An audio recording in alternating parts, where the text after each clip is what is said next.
오늘 우리가 함께 나누었던 이 본문 말씀은 두 개의 질문과 그 질문에 대한 응답으로 본문이 구성되어 있습니다. 먼저 27절에 보시면 그런즉 자랑할 때가 있느냐 하는 질문이 등장을 하지요. 이것이 첫 번째 질문입니다. 자랑할 게 있느냐 또는 자랑할 수 있느냐라는 질문입니다. 두 번째 질문은 31절에 등장을 합니다. 31절에 그런즉 우리가 믿음으로 말미암아 율법을 파기하느냐, 이렇게 두 가지 질문이 오늘 우리가 읽었던 말씀에 등장을 합니다. 두 개의 질문을 다 살펴보는 것이 좋겠습니다만 시간상 오늘은 첫 번째 질문을 중심으로 살피려고 합니다. 첫 번째 질문에 해당되어지는 말씀은 27절과 28절 말씀이 되지요. 그리고 우리는 이 본문 말씀을 통해서 과연 자랑이라고 하는 것이 가능한가 가능하지 않는가 하는 이 점을 살펴보려고 하는 것이죠. 첫 번째 질문을 살펴보기 전에 먼저 우리가 중요한 사실 하나를 마음에 담았으면 합니다. 그것은 언제나 우리가 말씀을 들을 때에 이 말씀에는 질문이 따른다 하는 사실입니다. 말씀을 들었을 때 반드시 질문이 따른다는 말은 나는 이 말씀을 이해했는가 질문해야 한다는 것을 포함합니다. 다시 말씀드립니다. 말씀을 들었으면 반드시 질문해야 합니다. 그것은 내가 들었던 이 말씀대로 살고자 하는, 순종하고자 하는 마음의 결심이 있느냐, 그것을 물어야 하는 것이지요. 다르게 말씀드리자면 우리는 우리가 말씀을 들을 때 제대로 이해하고 있는지, 제대로 이해한 대로 살고자 하는지에 대해 우리 스스로에게 자문해야 하는 것이고, 그 자문 속에 우리가 반드시 하나님 앞에 드릴 답을 가지고 있어야 한다. 그래야만 말씀 듣는 일이 제대로 될 수 있다 하는 사실을 기억하고자 하는 것입니다. 교육이 왕성할 때가 있었습니다. 그때가 언제냐 하면 종교개혁 시대였습니다. 1000년이 넘는 중세 시대를 마칠 때쯤 되어서 교회는 교회가 전하고 있는 복음의 내용을 확인하기 시작했습니다. 과연 성경이 말씀하시는 복음을 교회는 가지고 있는 것인가? 사람들이 이 구원에 이르는 복음을 제대로 알고 있는 것인가? 그것을 점검했던 것이지요. 그런데 매우 놀랍게도 종교 개혁자들이 살펴본 바에 따르면 많은 사람들이 예수는 알지만 하나님의 복음은 모르는 이상한 일들이 가득했습니다. 많은 사람들이 예수 그리스도로 말미암아 구원 얻는다 하는 말은 들었지만 여전히 미신에 가까운 것에 그들의 영혼을 많이 오염시키고 있는 것을 보았습니다. 그래서 종교개혁가들은 우리가 믿고 있는 신앙의 도, 다르게 말씀드리면 복음이 무엇인지를 가르치고자 했습니다. 그것이 기독교 교리였고 우리가 믿고 있는 복음에 대한 정수, 복음에 대한 핵심이었던 것이지요. 이것을 가르치기 위해서 종교개혁자들이 만든 것이 신앙고백서입니다. 그런데 신앙고백서를 만들고 그것을 인쇄해서 교인들에게 나누어 주며 때로 시간마다 때마다 함께 공부도 했는데 그것만으로는 족하지 않더라는 것이지요. 왜냐하면 들을 때는 모두가 다 아는 듯이 고개를 끄덕였습니다. 그런데 다 배우고 난 다음에 모두가 고개를 끄덕이고 난 다음에 그것을 가르쳐준 목회자가 질문을 합니다. 자, 여러분, 조금 전에 우리는 신앙고백서를 배웠습니다. 신앙고백을 따라 우리가 배우고 확신해야 될 교리가 무엇인지를 들었습니다. 그러므로 질문합니다. 우리에게 최고되는 인생의 목적은 무엇입니까? 질문했던 것입니다. 질문을 했는데 매우 놀랍게도 조금 전까지 고개를 끄덕였던 분들이 대답하지를 못하는 것입니다. 왜 대답하지 못하느냐 하면 무엇을 배웠든지 그 말씀대로 우리가 살고 있는지 스스로를 살펴보고 점검하는 일을 해야 했지만 하지 않았던 것입니다. 한쪽 귀로 잘 들었습니다. 그러나 반대편 귀로 흘려보냈던 것이지. 그러다 보니 종교개혁가들은 하나님의 말씀을 가르칠 때와 주의 말씀을 선포하고 난 다음에 반드시 묻고 답하는 교육이 필요하다 하는 사실을 발견했던 것이고, 그래서 종교개혁가들은 신앙 고백서와 더불어 문답이 있는 질문지를 나누었던 것입니다. 그것이 우리가 알고 있는 대로 대소 교리 문답이 되는 것이지요. 이렇게 우리의 신앙에는 반드시 질문이 동반되어야 합니다. 그리고 우리가 함께 나누었던 로마서 말씀을 듣고 난 다음에도 우리는 똑같이 질문해야 한다 하는 것이지요. 그런 점에서 우리가 가지고 있는 이 복음, 우리가 지금까지 배웠던 교리가 어떤 것이고 여기에 어떤 질문이 필요한지를 우리는 알아야 하는 것입니다. 지금까지 우리가 들었던 것은 로마서의 핵심이라고 불려지기도 하고 교리에 대한 꽃이라고 불려지는 로마서 3장 21절 이후의 말씀을 무려 5번에 걸쳐서 들었습니다. 5번에 걸쳐서 듣기를 하나님께서 우리를 구원하시는 하나님의 방법이 있었는데, 하나님께서 정하여 실천하신 방법은 예수 그리스도를 화목제물로 삼아 우리를 구원하시는 그 놀라운 방법이었음을 보았습니다. 하나님께서 우리에게 베푸신 구원의 방식은 하나님이 가지고 계신 의를 우리에게 전가하여 주시는 것임을 보았습니다. 그리고 우리는 하나님께서 우리를 구원하시는 놀라운 이 말씀을 대하면서 구원이란 철저하게 하나님께 속한 일, 하나님께서 행하시는 일, 예수 그리스도의 신실하심으로 말미암아 이루어지는 일이다 하는 사실을 보았던 것이지요. 이것이 우리가 지난주까지 들었던 말씀이라면 우리는 여기서 질문 하나를 해야 합니다. 그래서 저는 설교자로서 이 말씀을 들은 청중에게 질문 하나를 드리려고 하는 것인데요. 제가 던지는 질문은 이렇습니다. 우리는 지금까지 구원 얻는 믿음, 구원에 이르는 믿음에 대한 말씀을 들으면서 하나님이 하셨다, 하나님이 하셨다, 이 말씀을 계속 들었던 것입니다. 그리고 이 말씀을 들었던 분들에게 이렇게 질문을 던지는 것이지요. 구원에 이르는 은혜, 구원에 이르는 믿음은 모든 사람들에게 임하는 것이 쉬운 일일까요? 어려운 일일까요? 좀 더 다르게 질문하겠습니다. 우리는 지금까지 구원에 대한 말씀을 들으면서 나는 일할 것이 없고 전적으로 하나님께서 행하시는 것이 구원의 일이다, 그렇게 배웠습니다. 그렇다고 한다면 내가 구원받는 이 일은 쉬운 일입니까? 어려운 일입니까? 이 질문을 함께 고민하고자 하는 것입니다. 아마도 우리가 들었던 말씀을 잘 기억하시는 분들은 이렇게 생각하실 수 있을 것 같습니다. 목사님, 우리가 하는 건 아무것도 없다면서요. 우리가 하는 일이 아무것도 없으니 책임질 일도 아무것도 없는 거 아니겠습니까?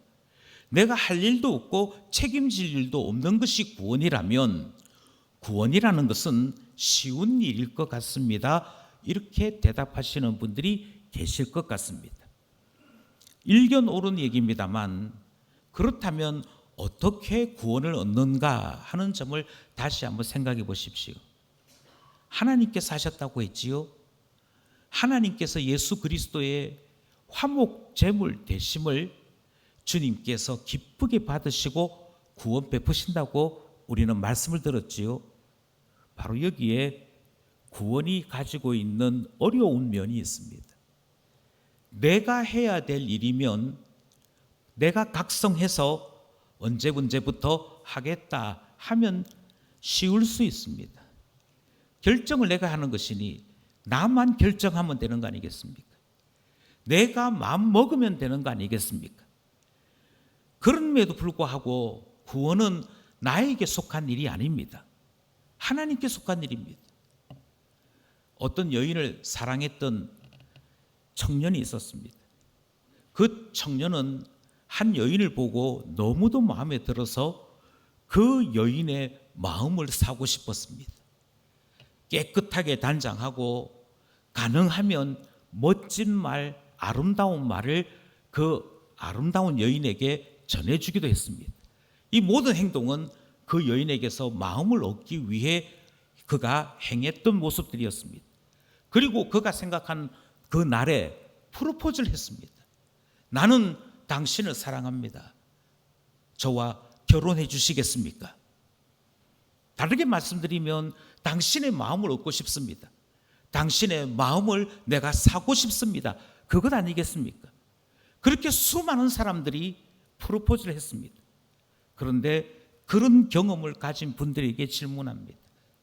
한 여인의 마음을 사는 일, 한 여인의 마음을 얻는 일이 쉽던가요? 어렵던가요? 제가 다시 질문합니다. 구원은 전적으로 하나님께 달려있는 일입니다. 그리고 그 구원을 행하시는 하나님께 하나님의 마음을 얻고 싶습니다. 왜냐하면 하나님이 결정하시면 그대로 되는 일이기 때문에. 에스겔에게 질문하셨던 하나님께서 이 마른 뼈들이 살겠느냐라고 물을 때 에스겔의 대답이 무엇이었습니까? 하나님 여호와께서 아십니다 라고 대답했지요. 하나님 손에 달렸다는 얘기고, 하나님께서 살리시고자 하면 사는 것이고 하나님께서 살리실 뜻이 없으면 죽게 되는 것인데, 그 하나님 앞에 하나님, 주님의 마음을 얻고 싶습니다. 주님의 마음이 제 남편에게 있기를 원합니다. 주님의 마음이 제 부모님들에게 있기를 원합니다. 주님의 마음이 제 자녀들에게 있기를 원합니다. 그래서 제 남편도 제 부모님도 제 자녀들도 주님의 마음 안에 있어 구원 얻는 사람 되기를 원합니다. 그렇게 하실 때 그것이 쉽게 이루어지던가요? 내가 하는 일은 아무것도 없습니다만 구원인 일이 어려운 것은 하나님이 결정하시기 때문입니다. 그 하나님께서 기뻐하시면 구원하실 것입니다. 그런데 그 하나님께서 기뻐하시 아니하시면, 마음의 뜻을 품지 아니하시면 그것은 누구도 대신할 수 없는 일이기에 멀어지는 것이고 소망을 가질 수 없는 일이 되더라는 것이지요. 그만큼 철저하게 하나님께 달려 있습니다. 그것이 우리가 지금까지 들었던 구원에 대한 메시지였습니다. 그럼에도 우리는 종종 엉뚱한 행동을 벌이는 것이지. 오늘 본문에서 질문이 하나 등장합니다.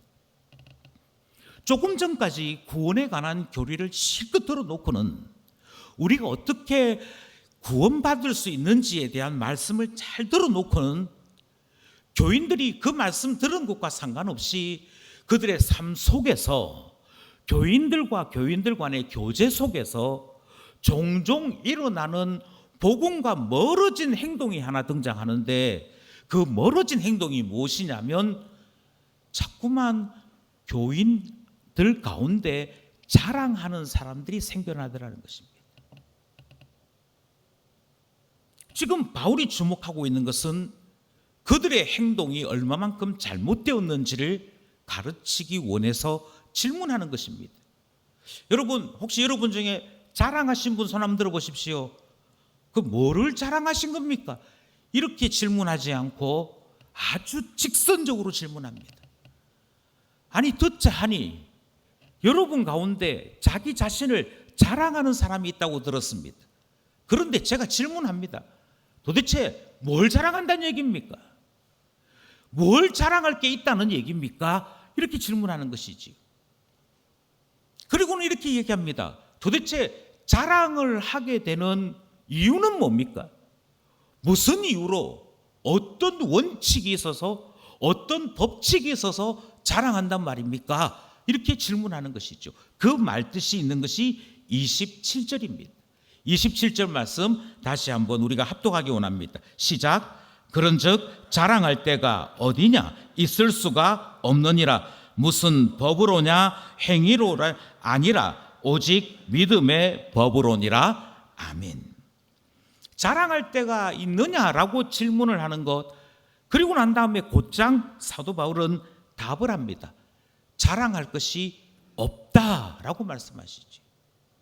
자랑할 것이 없다 이 말씀을 하시고 난 다음에 다시 또 똑같은 질문을 이렇게 합니다.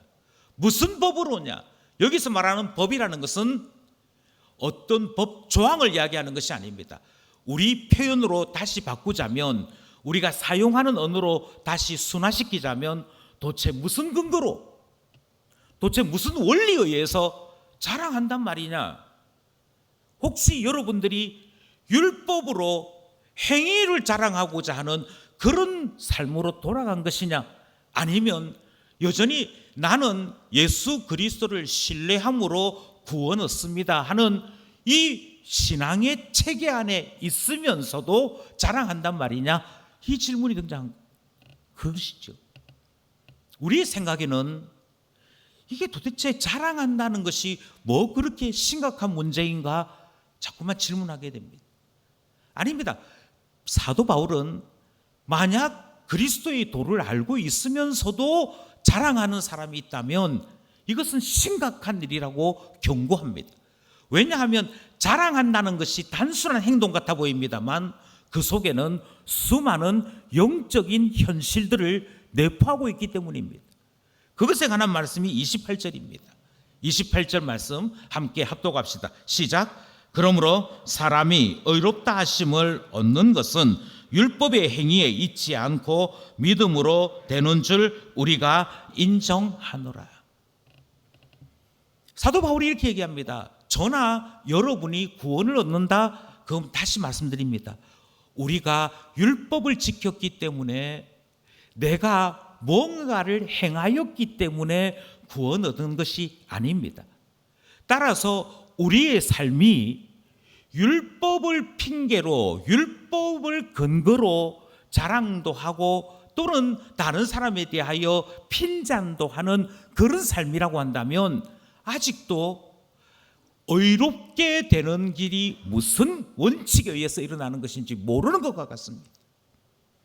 우리가 의롭게 되는 길은 오직 하나밖에 없습니다.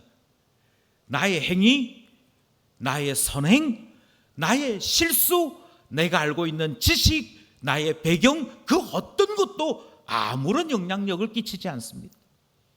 우리가 의롭게 되는 것은 오직 하나, 구원을 이루신, 우리에게 오셔서 십자가 지시고 화목 제물 대신 그 예수 그리스도를 전적으로 의지하는 믿음의 원리에 의해서, 신뢰의 원리에 의해서 우리가 구원에 이르게 되는 줄 우리는 배웠고 그것을 시인하는 것입니다.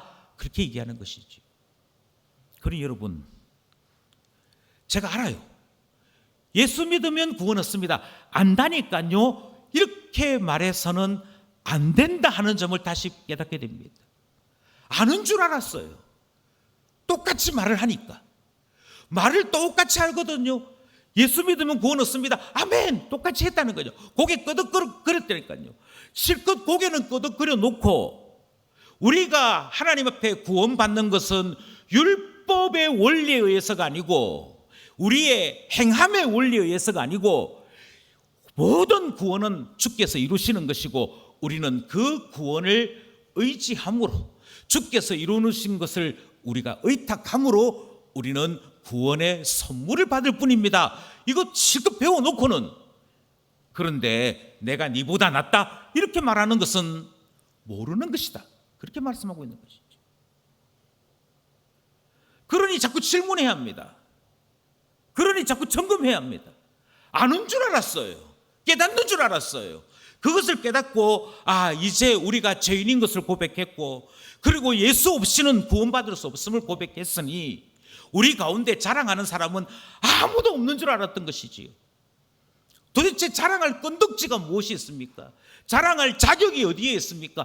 아무도 없기에 우리 모두가 다 죄인인 것을 고백하며 우리 모두가 다 낮아져야 될 것을 고백하며 교회에 교인들이 모여 있을 때 천국이 이루어지는 줄 알았던 것이지요. 그런데 참 희한하게도 교리는 알겠다고 고개 끄덕끄덕 걸어놓고는 자랑하는 사람 생기더라는 것입니다. 그래서 왜 자랑하십니까? 그렇게 이야기하는데도 이게 얼마만큼 심각한 문제인지를 모르고 계속 자기 자랑을 하는 사람이 생겨나더라는 것입니다. 바로 여기에 심각함이 있는 것입니다. 바로 여기에서 우리는 어처구니 없는 교회의 현실을 직면하게 되는 것입니다. 이 말씀을 강조하고 강조하면 자꾸만 돌아오는 질문이 또 있습니다. 아니, 살면서 자랑 좀 할 수 있는 거지. 그 살면서 그 자랑하는 게 뭐 그리 심각한 문제라고. 바울도 참 특이하지. 사람이 자랑하면 아이고 저 사람은 저렇게 하면서 기쁜가 보다, 저 사람은 저게 자기 인생의 보람인가 보다 생각하고 못 들은 척하고 넘어가면 되지. 그걸 가지고 굳이 집어서 뭘 자랑합니까? 자랑하기를 이렇게 얘기하느냐는 식으로 생각하는 분들이 있다는 것입니다. 아니요, 이게요 심각합니다. 이게요 우리가 믿음으로 말미암아 구원 얻는다는 말만 할 뿐이지, 신용만 할 뿐이지 믿지 않는 것과 같은 일이라고 성경이 얘기하는 거죠. 다시 말씀드립니다. 자랑하면서 나는 믿음으로 구원 얻음을 확신합니다. 거짓말이라고 얘기하는 거예요. 찾아볼까요? 먼저 고린도전서 1장 29절 30절 찾아보겠습니다. 29절부터 함께 합독합니다. 시작. 이는 아무 육체도 하나님 앞에서 자랑하지 못하게 하려 하십니다. 예수 바울이 대어놓고 고린도 교회에다가 이렇게 얘기합니다. 여러분 가운데 자랑할 만한 사람들이 많은 건 내가 알고 있습니다. 어떤 사람은 돈이 많습니다. 어떤 사람은 많이 배웠습니다. 어떤 사람은 권세 있는 사람하고 친한 사람들이 있습니다. 여러 다양한 문벌과 문파의 사람들이 고린도 교회 안에 있습니다만, 그런데 복음을 전하는 제가 다시금 여러분에게 강조합니다. 어떤 사람도, 어떤 경험을 가진 사람도 자랑하지 못하게 하려고 제가 복음을 전합니다. 그 이야기에 등장하는 것이거든요. 30절 말씀입니다. 시작. 너희는 하나님으로부터 나서 그리스도 예수 안에 있고 예수는 하나님으로부터 나와서 우리에게 지혜와 의로움과 거룩함과 구원함이 되셨으니. 우리는 예수 그리스도에게서 났다라는 말은 예수 그리스도 때문에 살게 되었다 하는 말을 가지고 있는 것입니다. 그 뜻을 가지고 있는 것이죠. 예수 그리스도께서 우리에게 오심은 전적으로 우리 하나님께서 우리에게 예수 그리스도 내어주셨기에 우리가 예수님을 만날 수 있게 되었습니다. 도대체 우리의 자랑이 어디 있단 말입니까? 우리가 가지고 있는 지혜, 우리가 가지고 있는 영적인 은혜, 우리가 누리고 있는 영적인 신비들, 그게 우리 겁니까? 우리가 만든 겁니까? 아니요. 성경이 이렇게 얘기합니다. 예수 그리스도께서 지혜로우시고 예수 그리스도께서 의로우시고 예수 그리스도께서 거룩하시며 예수 그리스도께서 구원함이 되셨는데, 우리가 예수 안에 있음으로 인해 더불어 누리게 된 것, 더불어 얻게 된 것이지 우리가 행한 일이 아니다라고 이야기합니다. 이거 똑바로 알고 있으면, 이 사실을 제대로 알고 있으면 주님 감사합니다 하는 말을 할지언정 내가 얼마나 똑똑한 줄 알아, 이런 말은 할 수가 없다고 얘기합니다. 그러니 명확합니다. 복음을 아는 사람은, 구원에 이르는 복음을 제대로 이해한 사람은 결코 자랑하지 않습니다. 어정쩡한 사람이 자랑합니다. 어정쩡하게 교리도 좀 알고, 그런데 여전히 나는 나다, 나는 내 나름대로 고집하는 나의 삶이 있다 하는 사람들이 교리는 납니다 고개 끄덕끄덕 해놓고는 자기의 삶 속에서 내가 이런 사람이야 하고 자랑하더라는 것이죠. 예, 지금 계속해서 성경이 우리에게 가르치는 교훈이 있습니다. 자랑할 때 그 사람의 실체가 드러난다 하시는 말씀을 우리에게 강하게 가르치고 있는 것입니다. 다시 말씀드립니다. 자랑하면 우리의 영적인 실체가 드러나게 되어 있습니다. 그러니 심각하게 생각해야 합니다. 우리가 조금 전에 읽었던 것은 고린도전서 1장 29절 30절입니다. 31절까지도 함께 합독하기 원합니다. 31절 시작. 기록된 바 자랑하는 자는 주 안에서 자랑하라 함과 같게 하려 함이라. 굳이 자랑하려고 하면 주님 자랑해야지 내가 자랑거리 되어서는 안 된다. 여기서 딱 나눠지지요. 만약 누구든지 나를 자랑했다면 내가 여전히 내가 뭐 했습니다. 내가 뭘 이루었습니다. 이거 드러내고 싶어 하는 사람이구나. 다르게 말씀드리면 예수 의지하여 우리 주 하나님 의지하여 구원 얻습니다 하는 것은 머리만 있고 정작 구원하고자 하는 구원받고자 하는 이 일 앞에 서기만 하면 내가 어떻게 해서든지 구원에 이르러야 될 텐데 용쓰고 힘쓰는 이 버릇이 남겨져 있음을 의미한다는 것입니다. 그래서 자꾸만 하나님 제 11조 했다니까요. 하나님 제가 직분을 받아서 봉사했다니까요. 그런데 제가 어떻게 구원에 빠질 수 있습니까? 이 생각이 꽉 있다는 겁니다. 이 생각에서 떠나지 않으니까 교회에서 자존심 상하는 일을 만났을 때 나를 구원하신 주님이 나의 자랑이 되는 게 아니라 내가 당한 모욕 그것만이 더 크게 느껴져서 나의 자랑인 예수 그리스도를 얼마든지 뒤로 버려도 되는 일이 나타나는 것이죠. 예, 실체가 드러납니다. 그런데 만약 누군가가 예수님이 자랑스럽고 예수님을 자랑할 때 나에게 평안을 느끼는 그와 같은 변화가 있다면 그 사람은 예수의 사람입니다. 예수 그리스도로 말미암아 구원받았음을 머리로 이해할 뿐 아니라 가슴으로 이해한 사람입니다. 그래서 그는 나를 구원하신 예수님 자랑하고 싶은 것이지.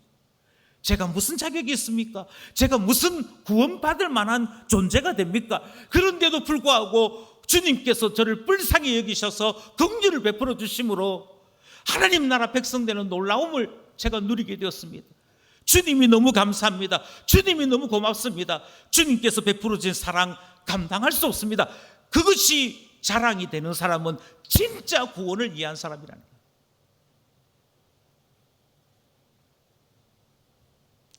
그러니 다시 고민해야 됩니다. 도대체 나는 누구를 자랑하고 있습니까? 나는 무엇을 자랑하고 있습니까? 그 자랑하는 동안에 나의 영적인 실존은 무엇이었습니까? 성경을 한 곳 더 찾아보려고 합니다. 예레미야 9장 24절 말씀입니다. 예레미야 9장 24절 말씀 우리 함께 합독합시다. 시작. 자랑하는 자는 이것으로 자랑할지니 곧 명철하여 나를 아는 것과 나 여호와는 사랑과 정의와 공의를 땅에 행하는 자인 줄 깨닫는 것이라. 나는 이 일을 기뻐하노라. 여호와의 말씀이니라.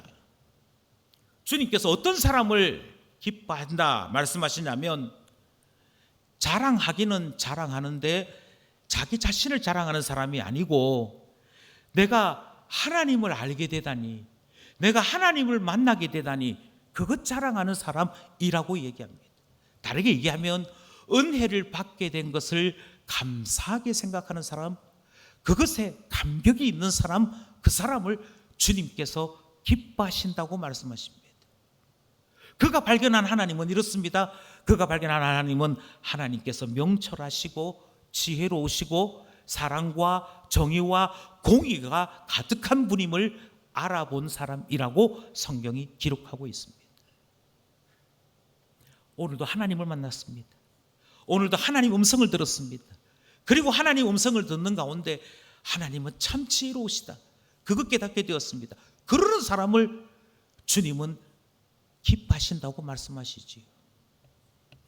그는 자랑하는 가운데 신앙을 드러낸 사람입니다. 그는 자랑하는 가운데 하나님이 가장 고마운 분임을 드러낸 사람입니다. 그러니 자랑할 때 그 사람의 실체가 드러난다니까요. 그가 어떤 자랑을 하는지, 무엇 때문에 자랑하는지 그 속에 그가 가지고 있는 영적인 현실이 그대로 나타나는 것입니다. 신약 말씀 하나 더 보겠습니다. 에베소서 2장 8절 9절 말씀입니다. 에베소서 2장 8절 9절 말씀 함께 합독하겠습니다. 시작.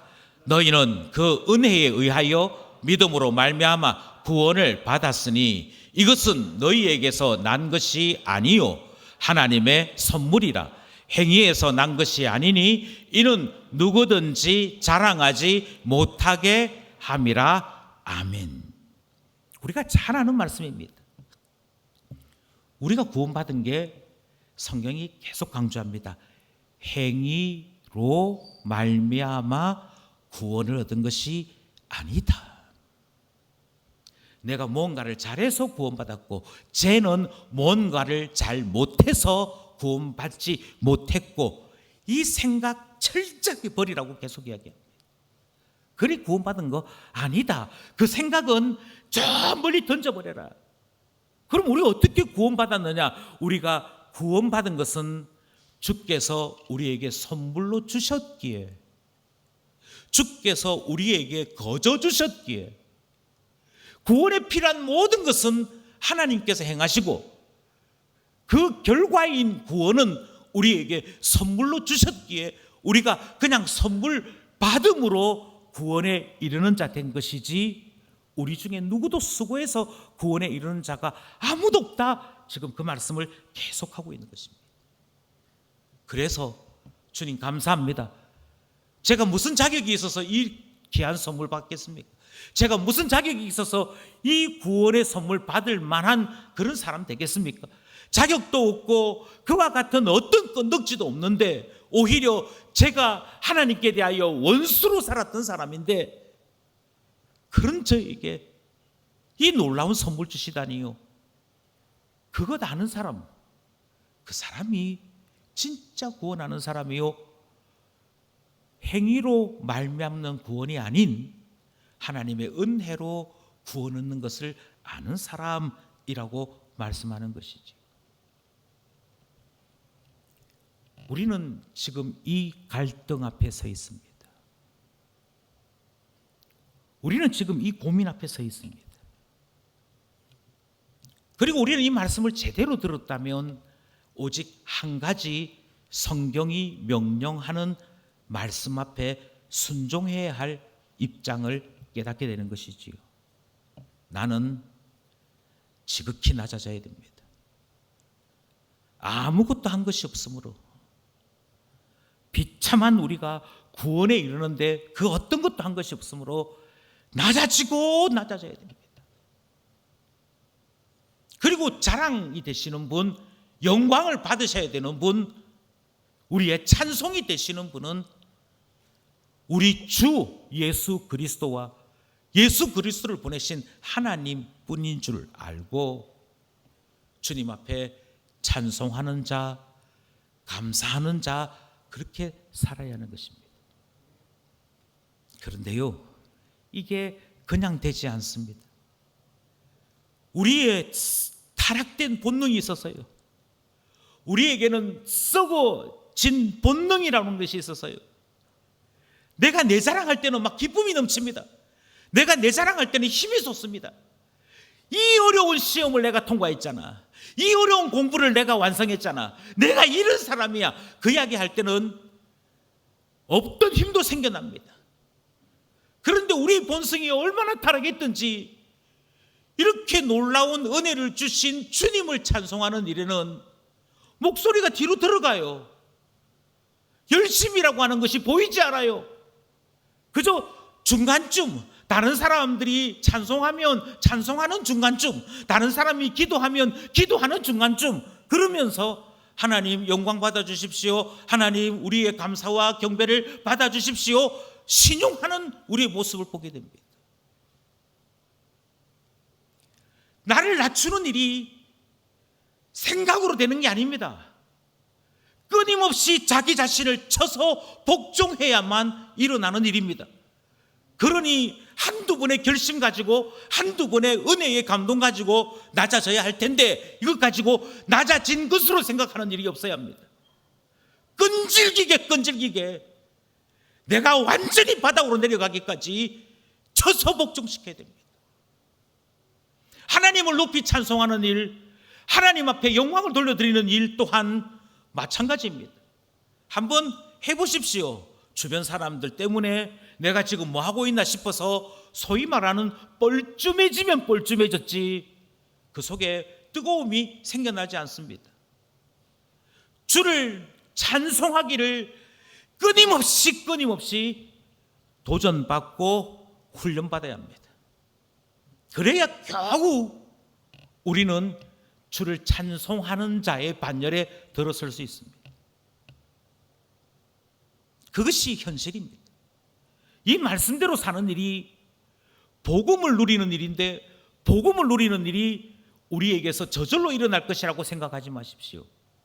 만약 저절로 일어날 것이라고 생각하시는 분이 계시다고 한다면 저는 단언컨대 이중적인 삶을 살 것입니다. 신자가 보이는 이중적인 삶이란 이런 것입니다. 은혜가 무엇인지는 알아요. 은혜가 무엇인지는 아는데 우리의 삶은 은혜의 반대로 살아가는 것입니다. 제가 몇 가지 예를 들려고 합니다. 제일 먼저 이중적인 태도가 나타나는 것은 예배입니다. 예배는 구원받은 자만이 드릴 수 있는 것이 예배입니다. 다시 말씀드립니다. 구원은 구원이 무엇인지를 깨닫고 그 구원의 은혜와 감격을 아는 자만이 드릴 수 있는 것이 예배입니다. 그런 점에서 예배는 쇼와 전혀 같지 않습니다. 쇼는 그가 믿는 자이든 믿지 않는 자이든 참여한 많은 사람들에게서 재미를 일으킵니다. 관심을 일으킵니다. 집중을 일으킵니다. 그리고 참여한 많은 사람들이 돈이 아깝지 않아, 입장료가 아깝지 않아 하고 돌아가면 성공한 쇼가 됩니다. 그런데 우리는 자꾸만 예배를 쇼로 생각합니다. 주님 하나님 앞에 예배를 드리려고자 합니다. 제가 혹시 세상 사는 동안에 제가 구원받은 자인 것을, 구원받은 감격을 잃어버렸으면 예배드리기 전에 저에게 가슴을 뜨겁게 해주시고 제 영혼을 뜨겁게 해주셔서 주님께 올려드리는 찬송이 부끄럽지 않도록, 주님 앞에 기도하는 저의 모습이 부끄럽지 않도록, 그래서 제가 받은 은혜를 분명히 회복하고 우리 하나님 앞에 감사합니다, 영광 받아주시옵소서, 저의 예물을 받아주시옵소서, 그렇게 예배하는 자 되게 해주십시오 해야만 예배자 될 수 있습니다. 그래서 참된 예배 될 수 있습니다. 이게 없으면 주님 영광 받아주십시오는 똑같이 말로 이야기하는데, 찬송도 똑같이 부르는데 거기에 뜨거움도 없고 감사도 없고 감격도 없습니다. 희한하게도 재미를 원합니다. 희한하게도 내가 원하는 그것이 채워지기를 바라는, 내가 주인공 되는 시간이 되고 맙니다. 그래서 하나님께 영광을 돌려드렸음으로 인해 하나님이 나의 영광 돌려드림에 대해 받으시고 기뻐하시는 그것이 내 기쁨 되는 것이 아니라, 소위 말하는 내가 은혜 받았음으로 인해 진짜 예배 드린 것 같은 착각이 일어나기 시작합니다. 그리고는 이렇게 얘기하죠. 오늘 예배 드리는 동안에 너무 좋았어요. 왜요? 은혜가 되더라고요. 감동이 되더라고요. 제가 다시 질문합니다. 예배는 하나님이 영광 받으시는 시간입니까? 내가 은혜를 누리고 나의 기쁨을 누리는 시간입니다. 왜 우리는 자꾸만 이중적인 태도를 자꾸 취합니까? 우리의 이중적인 태도는 형편없는 사람을 만났을 때 다시 나타납니다. 만약 우리 가운데 사업에 실패한 사람, 만약 우리 가운데 노숙자, 만약 우리 가운데 공부를 제대로 못한 사람 등등의 사람들이 있다고 하십시다. 그 형편없는 사람들을 만났을 때 우리는 우리의 자녀들에게 그와 같은 사람들을 어떻게 설명합니까? 나도 공부 안 하면 저래 돼. 그것이 전형적인 구원이 무엇인지를 모르는 사람들의 평가입니다. 너 저런 사람하고 가까이 가지 마. 예, 그것이 전형적인 자기 행위에 배부른 사람들이 하는 말들입니다.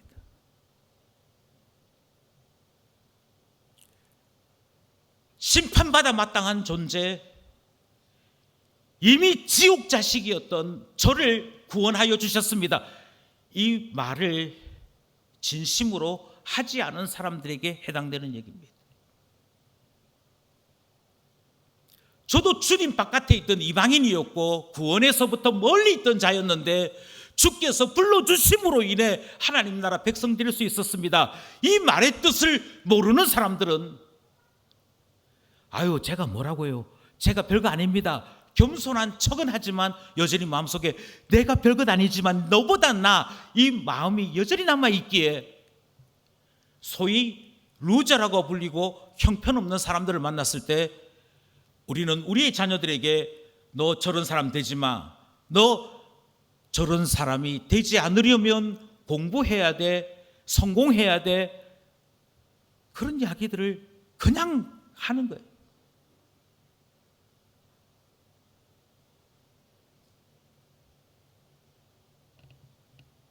심지어 사람들이 분노하지요.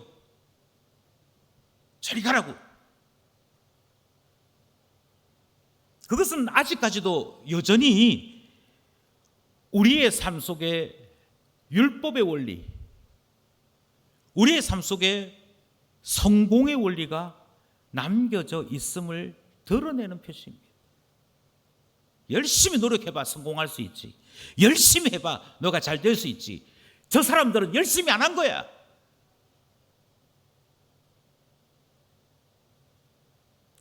자랑하는 것과 똑같은 것이지요. 저 사람들을 비난함으로 나를 자랑하는 것이고 저 사람들을 형편없다라고 평가함으로 자기 자신을 돋보이는 것입니다.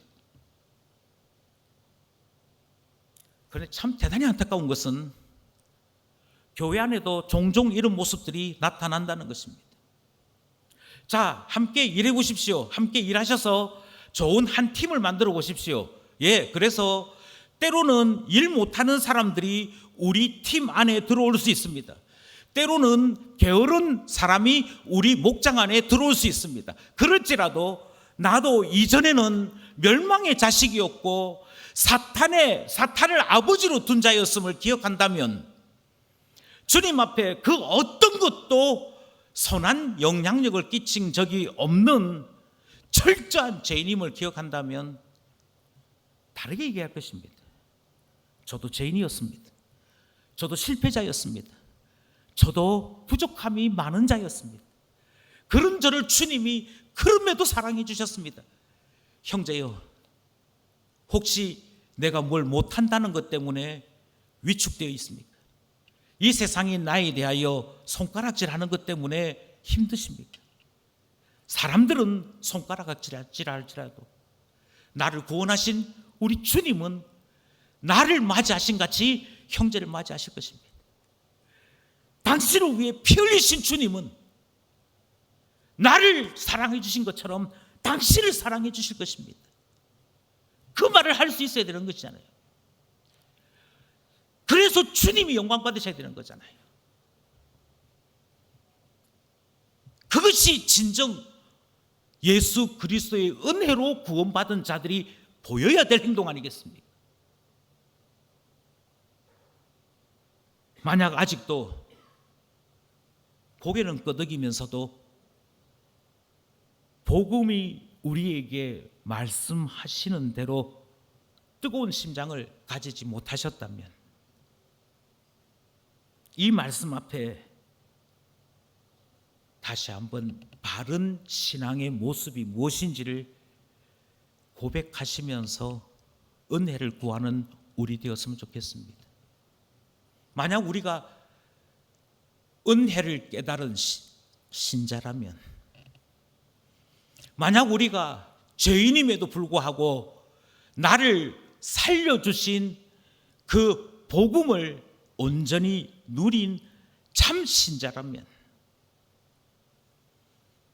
내가 자랑할 것이나 내가 실망할 것이나 내가 뛰어갈 것이나 내가 넘어지는 것이나 그 어떤 것이든 가리지 아니하고 주님만 자랑하는 자로 살아가게 될 것이기에